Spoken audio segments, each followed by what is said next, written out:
कार्यक्रम के पुण्यार्चक हैं प्राचीन श्री अग्रवाल दिगंबर जैन पंचायत रजिस्टर धर्मपुरा, प्रधान श्री चक्रेश जैन, महामंत्री श्री विजेंद्र जैन, कोषाध्यक्ष श्री शेखर जैन, सचिव श्री नीरज जैन, मंदिर मैनेजर श्री पुनीत जैन।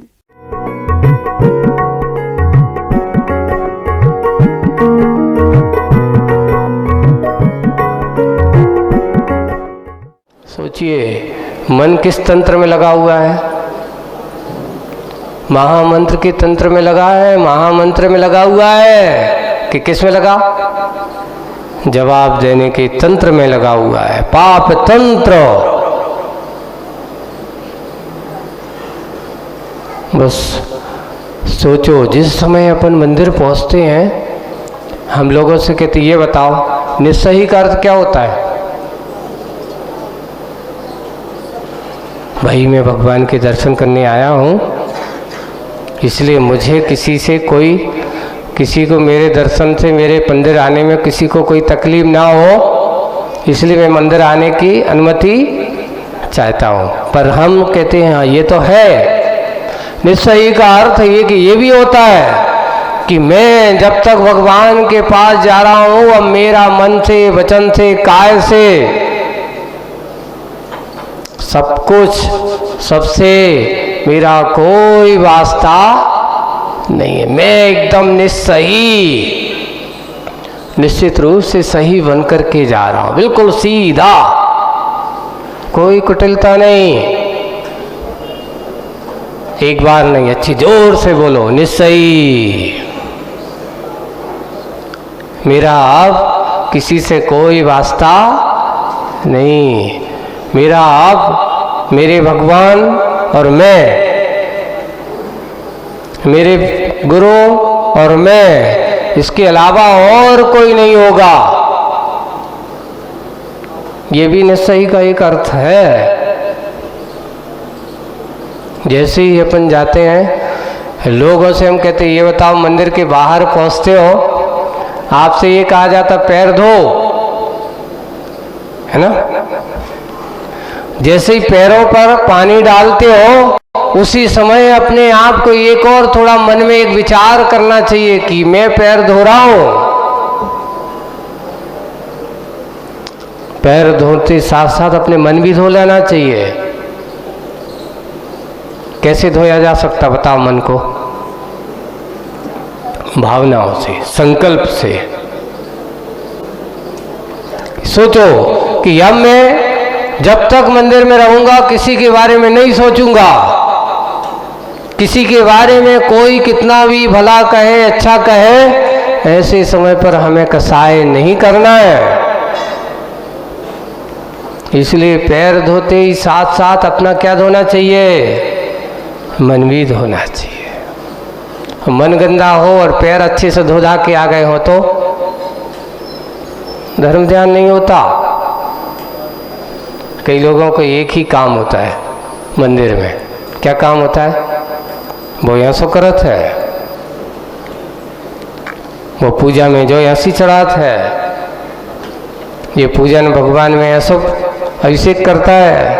अरे भाई, आप भगवान का अभिषेक करने आए कि दूसरों की दीक्षा बने? तुम परीक्षक बन के आए हो क्या, कि निरीक्षक बन के आए हो? ये मंदिर किसी दूसरों को देखने के लिए नहीं है। अपने आप को देखो, अपने आप को परखने की कोशिश करो। इसलिए वही बात है, अस्थिर मन पाप का तंत्र होता है और स्थिर मन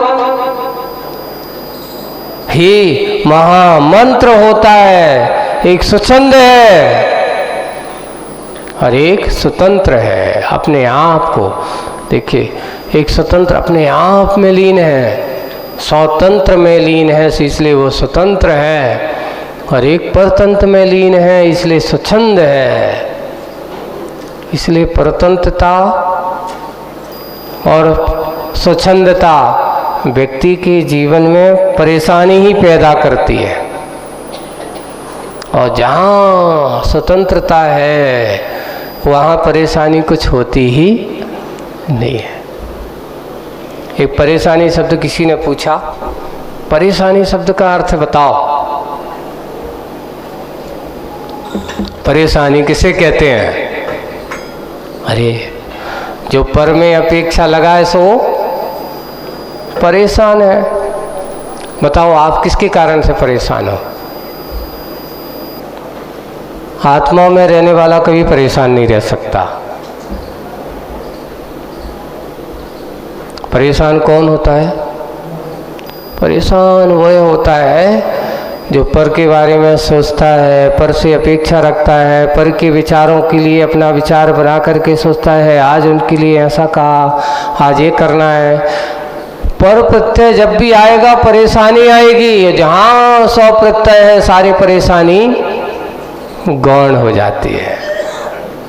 पर जहाँ लगे परेशानी वहाँ जगे। देखिए एक चिड़िया अपने पर कब खोलती है? जब कहीं दूसरी जगह जाना हो, और जैसे ही अपने घोंसले में बैठती है तो क्या कर लेती है? अपने पंखों को समेट लेती है, बिल्कुल सकोड़ करके बैठ जाती है उसकी नीड में। वैसे ही आप पर के प्रति आसक्ति के भाव, पर के प्रति ये पर के पर बिल्कुल समेट देता है।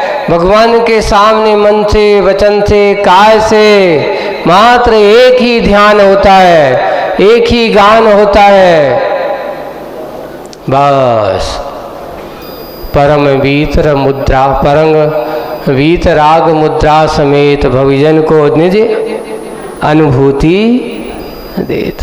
भव्य जनों को ही अनुभूति, नया अनुभूति का अनुभव होता है। परम वीतराग वो मुद्रा। और रागी जो पर में लटके हुए हैं, पर में अटके हुए हैं, उनके लिए वह वीतराग मुद्रा किसका कारण बन जाती है? राग देश का कारण बन जाती है। हम इन विचारों को, इन आचारों को समझने की कोशिश करना। स्थिर मन महामंत्र होता है, अस्थिर मन पाप तंत्र स्वच्छंद होता है। एक तुलना की है, एक क्या है? एक सुख का सोपान है। कौन है सुख का सोपान? महामंत्र, स्थिर मन। एक सुख का सोपान है और एक दुख का सोपान है। हमेशा सुख।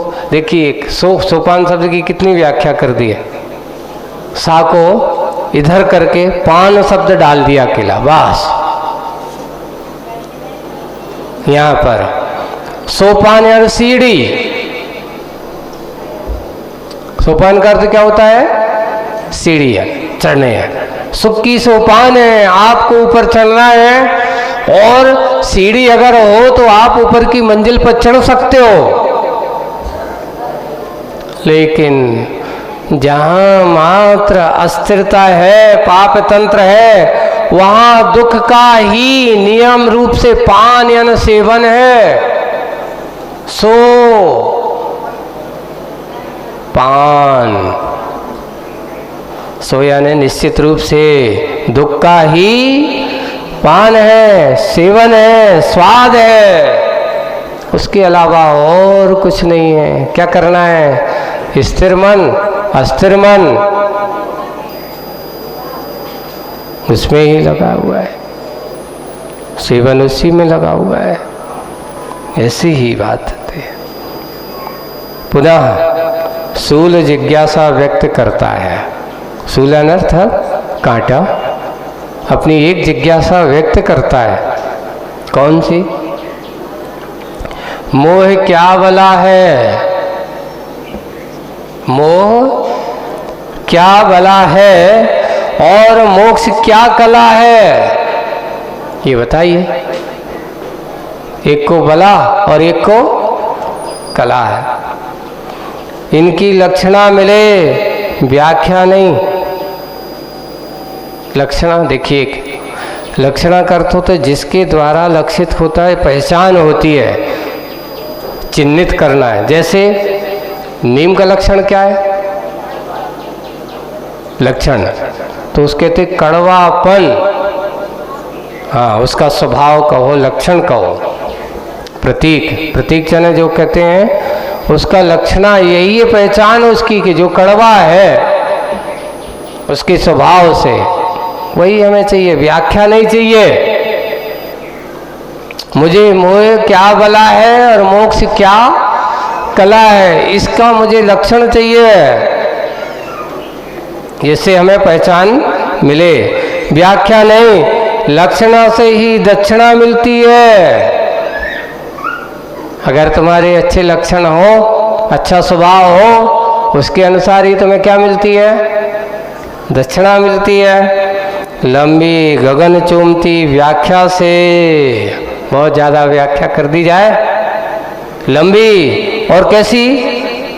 गगन चूमती, ऊंची ऊंची बातें, जो तो कहते भैया बहुत लंबी लंबी हाकत है, अपन कहते हैं तो उनकी बातें तो इतनी बड़ी बड़ी बातें तो इतनी बड़ी हैं, पर जब बात कही उनके आचरण कितने बड़े हैं, तो आचरण तो जमीन भी नहीं छू रही है, और बातें तो इतनी हैं कि जमीन और आसमान एक हो रहा है, ऐसा कहा जा रहा है।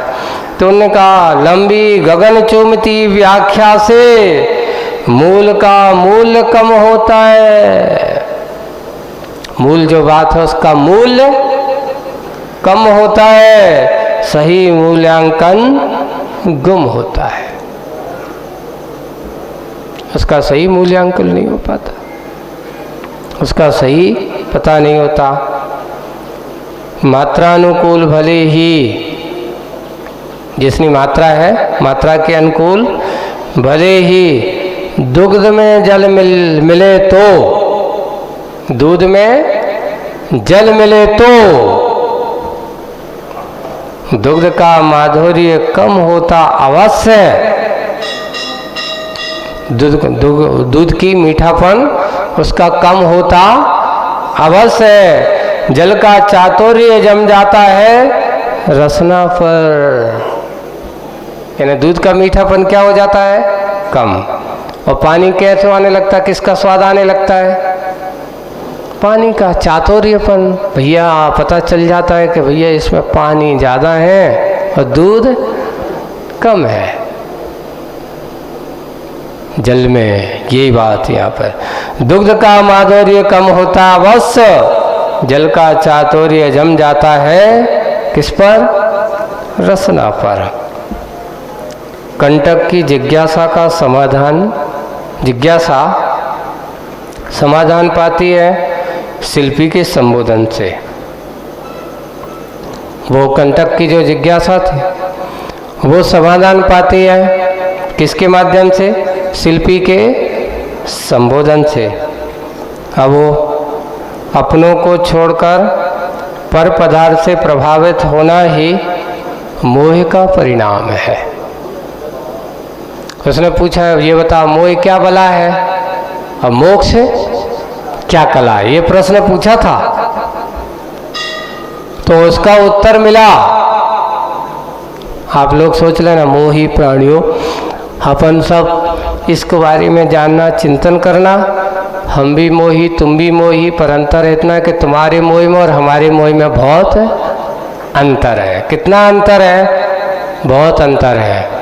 कैसा? तो बोले कि जमीन और आसमान को। एक का मोह अभी इतना है कि वो उठने की बात नहीं करता, और एक का मोह है इतना है कि कम से कम उसने संसार की राग रंभों से तो छोड़ करके तो ऊपर आ गया है और ऊपर जाने की कोशिश कर रहा है, ऊपर उठने की कोशिश कर रहा। भैया ये मोह कर्म का उदय तो 12वें गुण स्थान तक नहीं छूटने वाला, और मोह कर्म का बंध 10वें गुण स्थान तक साथ छोड़ने वाला बंध की अपेक्षा से 10वां गुण स्थान। हाँ वो लोभ, सूक्ष्म लोभ भी तो है, हल्का तो उदय की अपेक्षा थोड़ा संस्कार तो बनो ही है, 9 में तो ले लो, लेकिन 10वां वहाँ तक अस्तित्व बना हुआ है। लेकिन वहाँ उदय की अपेक्षा तो 12वें गुण स्थान तक ऐसा बना हुआ है। अब सोचो, इस मोह की चपेट से बड़े बड़े मुनि महाराज नहीं बच पाते, तो तुम क्या बचोगे? आप कह दो महाराज हमें तो कोई मोह नहीं है, हम तो घर पर रहते यहाँ हैं। एक ने किसी कहा, बड़ी व्याख्या है, मैं तो निर्मोही हूँ, घर में रह कर के वितरागी हूँ, मैं तो ये कपड़े पहन करके भी बिल्कुल अंतरंग से मुनि महाराज जैसा हूँ, ये तो मात्र बाहरी पदार्थ ढके हुए हैं, ऐसा उसने कहा। अच्छा, व्याख्या कर रहे थे, उसने सुना मैं तो अंतरंग से वितरागी हूँ, पूरा हूँ, सब कुछ हूँ। प्रवचन होते समय एक व्यक्ति ने सोचा कि जीव अंतरंग से मुनि महाराज है तो काहे कपड़ों में ढके हैं। वो गए, उनकी अच्छे चेहरे पे स्वापी बंदी थी, बढ़िया पगड़ी। उन्होंने कहा, और वो उठा और उसने सबसे पहले उनकी पगड़ी पकड़ी, निकाल दें, काय को जी परिग्रह में लिपटी रहे, क्योंकि 5 तनक तन में साल है, चाय लगोटी की सुखभाल है। अरे इतना सा परिग्रह, एक छगोटी की चाय भी, एक रंगोटी भी उसके लिए परिग्रह का कारण है। अरे भाई ये तो अंतरंग से वितरागी है, कह ही रहे हैं परिग्रह से रहित। तो उन्होंने कहा क्यों इनको परिग्रह में पाड़े, एक काम करो इनको कपड़े उतारो। और जैसे ही उनकी पगड़ी उतारी तो वो कहते अरे क्या कर रहे हो? बोले कि आप ही तो व्याख्या कर रहे हो कि मैं तो अंतरंग से क्या हूँ, तो महाराज हूँ। मैं सोच रहा हूँ महाराज को परिग्रह में क्यों लपेटूं? ऐसा थोड़ी होता है। बोले कि इधर आप कह रहे हो कि मेरे अंदर कोई राग नहीं है और एक पगड़ी उतारी से तुम हरे हरे कर रहे हो, तो आप ये कहो कि लगता है आपको शब्दों में राग नहीं है, पर अंतरंग तो राग का पिंड भरा हुआ है। ऐसा वीतराग नहीं होता, ऐसा वीतरागी अंदर बाहर एक सा होना चाहिए, वही वीतरागी होता है। शब्दों में तो तुम बड़े वीतरागी बने पड़ रहे हो, लेकिन जैसे ही पगड़ी उतारी से तुम हरे हरे कर रहे हो। इसलिए उनको व्याख्या करने वालों, व्याख्याकारों को सोचना बहुत जरूरी है। यही है, और आज यहाँ मोह का लक्षण बताया जा रहा। सुनो, मोह किसे कहते हैं? कंटक को, अपने को छोड़कर, किसको छोड़ करके? स्वयं को छोड़ करके पर पदार्थों से प्रभावित होना ही मोह का परिणाम है। अपने अलावा और किसी को देख करके ये कहना, हमारे मन में ये भाव हो जाना कि ये पेंसिल मेरी है।